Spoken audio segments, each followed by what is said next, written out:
The Tale of Ginger and Pickles. Once upon a time there was a village shop. The name over the window was Ginger and Pickles. It was a little small shop, just the right size for dolls. Lucinda and Jane, doll cook, always bought their groceries at Ginger and Pickles. The counter inside was a convenient height for rabbits. Ginger and Pickles sold red, spotty pocket handkerchiefs at a penny 3 farthings. They also sold sugar and snuff and galoshes. In fact, though it was such a small shop, it sold nearly everything, except a few things that you want in a hurry, like bootlaces, hairpins, and mutton chops. Ginger and Pickles were the people who kept the shop. Ginger was a yellow tomcat, and Pickles was a terrier. The rabbits were always a little bit afraid of Pickles. The shop was also patronized by mice, only the mice were rather afraid of Ginger. Ginger usually requested Pickles to serve them, because he said it made his mouth water. "I cannot bear," said he, "to see them going out at the door carrying their little parcels." "I have the same feeling about rats," replied Pickles, "but it would never do to eat our own customers. They would leave us and go to Tabitha Twitchit's." "On the contrary, they would go nowhere," replied Ginger gloomily. Tabitha Twitchit kept the only other shop in the village. She did not give credit. Ginger and Pickles gave unlimited credit. Now, the meaning of credit is this. When a customer buys a bar of soap, instead of the customer pulling out a purse and paying for it, she says she will pay another time. And Pickles makes a low bow and says, "With pleasure, madam," and it is written down in a book. The customers come again and buy quantities, in spite of being afraid of Ginger and Pickles. But there is no money in what is called the till. The customers came in crowds every day and bought quantities, especially the toffee customers. But there was always no money. They never paid for as much as a pennyworth of peppermints. But the sales were enormous, 10 times as large as Tabitha Twitchit's. As there was always no money, Ginger and Pickles were obliged to eat their own goods. Pickles ate biscuits, and Ginger ate a dried haddock. They ate them by candlelight after the shop was closed. When it came to January the 1st, there was still no money, and Pickles was unable to buy a dog licence. "It's all very unpleasant. I'm afraid of the police," said Pickles. "It's your own fault for being a terrier. I do not require a licence, and neither does Kep the collie dog." "It's very uncomfortable. I'm afraid I shall be summoned. I have tried in vain to get a licence upon credit at the post office," said Pickles. "The place is full of policemen. I met one as I was coming home." "Let us send in the bill again to Samuel Whiskers, Ginger. He owes 22 and 9pence for bacon." "I do not believe that he intends to pay at all," replied Ginger.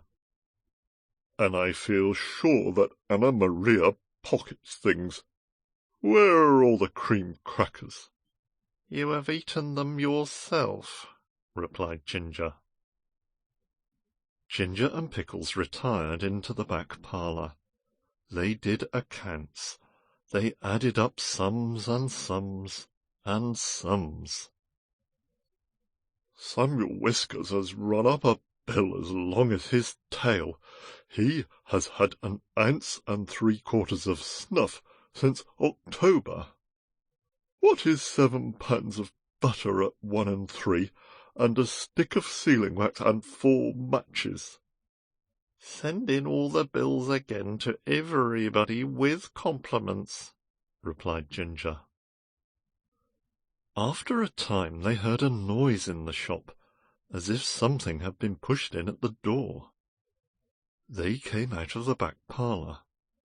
There was an envelope lying on the counter, and a policeman writing in a notebook. Pickles nearly had a fit. He barked and he barked, and he made little rushes. "Bite him, Pickles, bite him!" spluttered Ginger behind a sugar barrel. "He's only a German doll." The policeman went on writing in his notebook. Twice he put his pencil in his mouth, and once he dipped it in the treacle. Pickles barked till he was hoarse, but still the policeman took no notice. He had bead eyes, and his helmet was sewed on with stitches. At length, on his last little rush, Pickles found that the shop was empty. The policeman had disappeared, but the envelope remained. "Do you think he's gone to fetch a real live policeman? I'm afraid it is a summons," said Pickles. "No," replied Ginger, who had opened the envelope. "It is the rates and taxes. £3, 19 shillings, and 11 3 farthings. "This is a last straw," said Pickles.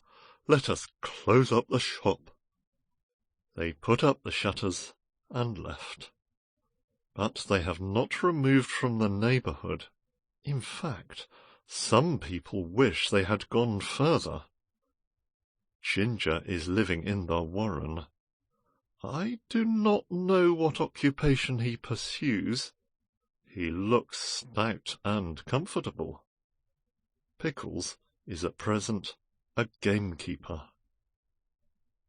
The closing of the shop caused great inconvenience.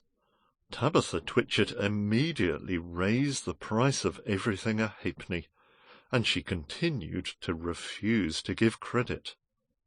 Of course there are the tradesmen's carts, the butcher, the fishman, and Timothy Baker.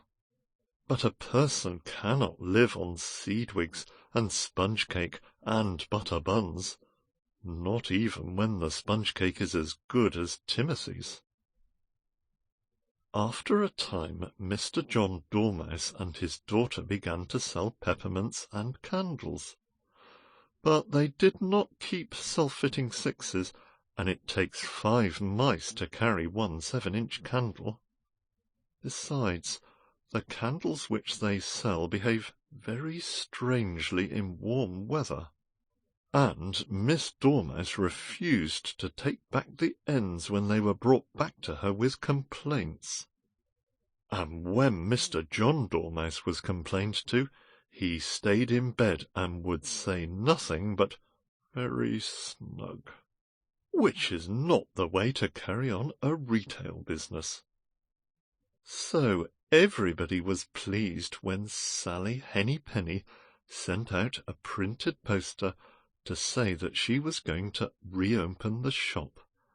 Henny's opening sale, grand cooperative jumble, Penny's penny prices, come buy, come try, come buy. The poster really was most 'ticing. There was a rush upon the opening day. The shop was crammed with customers, and there were crowds of mice upon the biscuit canisters. Sally Henny Penny gets rather flustered when she tries to count out change, and she insists on being paid cash, but she is quite harmless. And she has laid in a remarkable assortment of bargains. There is something to please everybody.